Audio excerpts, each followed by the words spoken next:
Pop quiz time. So firstly, let's see how well we remember.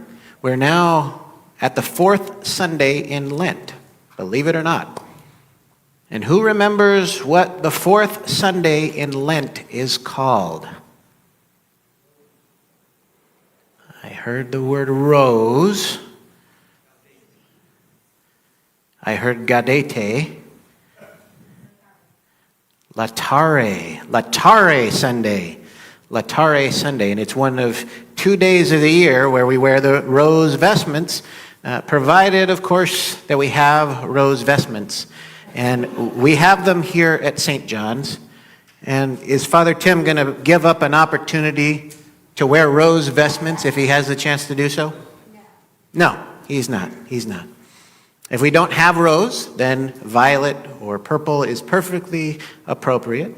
But we have rose here at St. John's, so we're wearing rose today. Because Jesus rose from the dead. And what does that word laetare mean? Does anyone know what laetare means? Rejoice. It means rejoice. Well, wait a minute. I thought we had gaudete over here as one of the answers, and I thought gaudete meant rejoice. And gaudete, of course, is the third Sunday of Advent. Okay. And it's the other day of the year that we get to wear the rose vestments. So if gaudete means rejoice, and if laetare means rejoice, what gives? What gives? Gaudete is plural. And we don't have a second person plural in American English.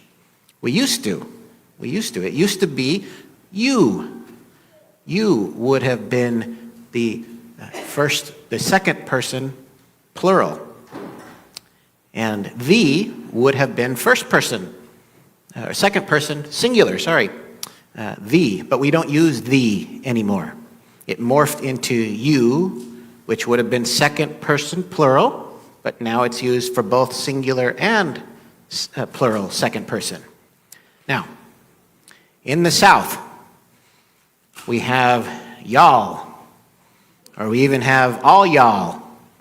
Okay? Or in Appalachia, they sometimes say yuns, or in the Northeast, sometimes they say yous guys. Or here, we sometimes say you guys, and we're trying to move away from that because of gender. But anyway, gaudete is plural, laetare is singular. But other than that, laetare and gaudete both mean rejoice. And they come from something called the antiphon that would have been said or sung at the beginning of the Mass on those 2 days. Gaudete in Domino semper itrum dicho gaudete, which means rejoice in the Lord always, and again I say rejoice. And laetare Jerusalem et conventum facite omnis qui diligitis eam, which means rejoice with Jerusalem and be glad for her all who delight in her. And an antiphon would have been the opening words prior to the opening acclamation. Now these days we usually use an entrance hymn to meet this same need. So now that that's out of the way, let's look at our gospel passage as we continue our journey through these passages from the Gospel of John. Because these passages from John are so deep and so intense. And we could sit here and dissect these passages for hours. Don't worry, we don't have that kind of time. So let's just focus together on a pastoral component that seems to rear its head. We have a blind man who Jesus heals. We have Pharisees. And we have all this dialogue around sinning and what the punishment must be for sinning. And we have all this reward-punishment talk. These 41 verses from the 9th chapter of John's Gospel have just about everything we could possibly want to talk about. But because it's Lent, let's talk about our favorite topic, sin. Sin. Who sinned that made this man blind?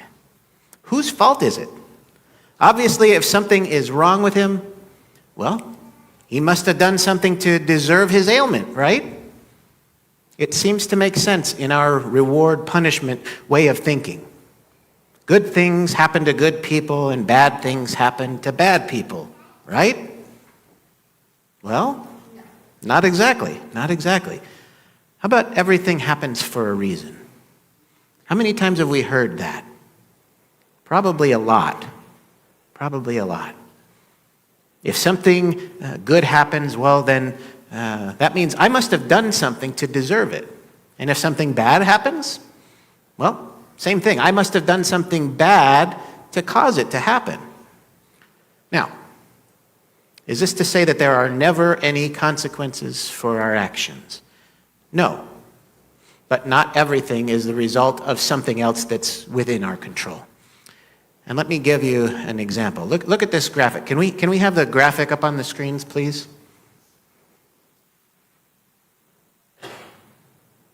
Thank you. Let's blow it up a little bit. Thank you. Okay, now, this graphic shows us that shark attacks increase at the same time that ice cream sales increase.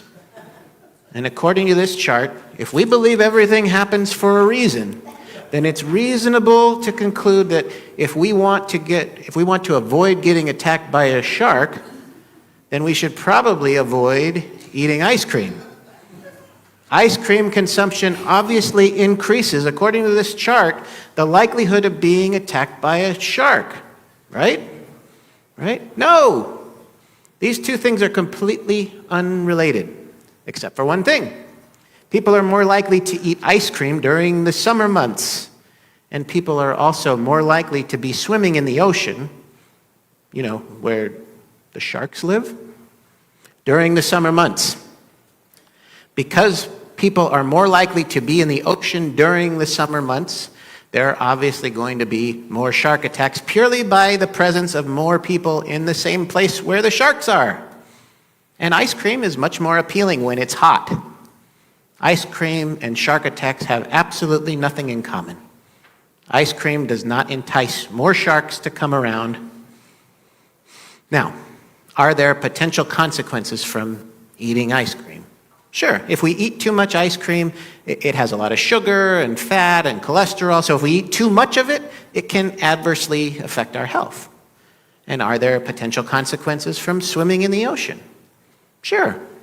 It's not terribly likely, but it's possible that if we swim in the ocean where creatures like sharks live, then there's a possibility we could be attacked by one, or we could drown, or we could get a sunburn, or we could suffer hypothermia. Those are consequences, and they're usually coincidences. They're not related. Our health conditions are not related to our sinfulness.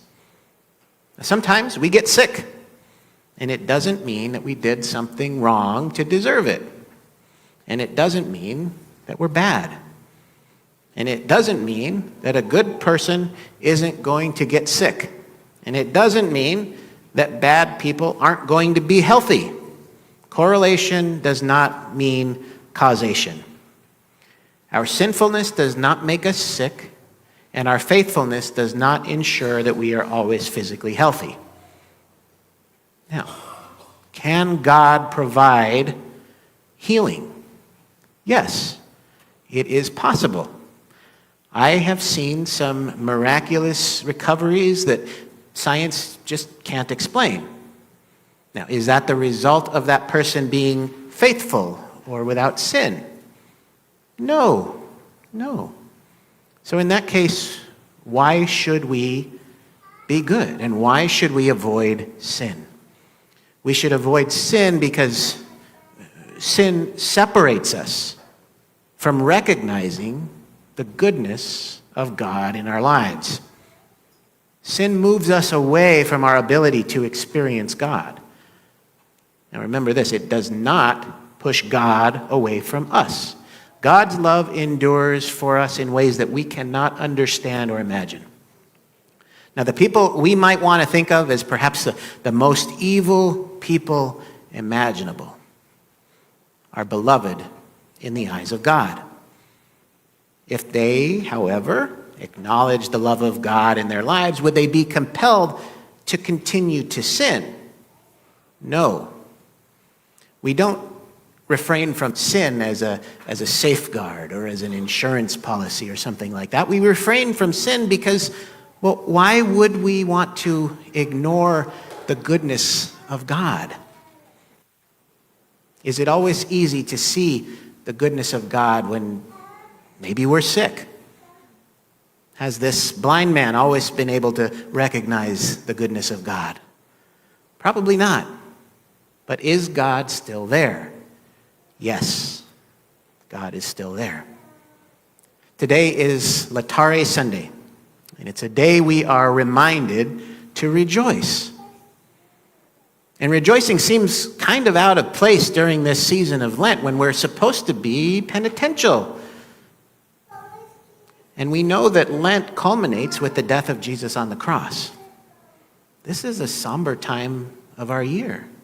And yet, we have this day when we're reminded to rejoice. We're reminded to seek the goodness of God during our darkest times.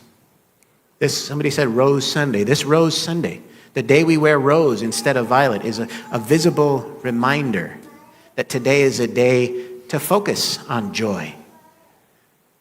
Joy and happiness are not the same thing.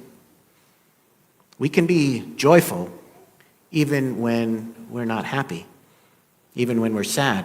We can be joyful on Good Friday because we know Easter will come. If we are unable to see, then we must open our eyes and maybe our hearts. And if we already see, and we already know and we reject, well, that's when it's a problem. When we actively reject the goodness of God, when we actively reject behaviors that demonstrate love of neighbor, when we actively reject the goodness in ourselves or others, that's when we remain in sin. But rejoice, because if we're here in this room, it means we're trying to see. We're trying to see. And if we're here, then like the blind man who is no longer blind, may we together say, "Yes, Lord, I believe."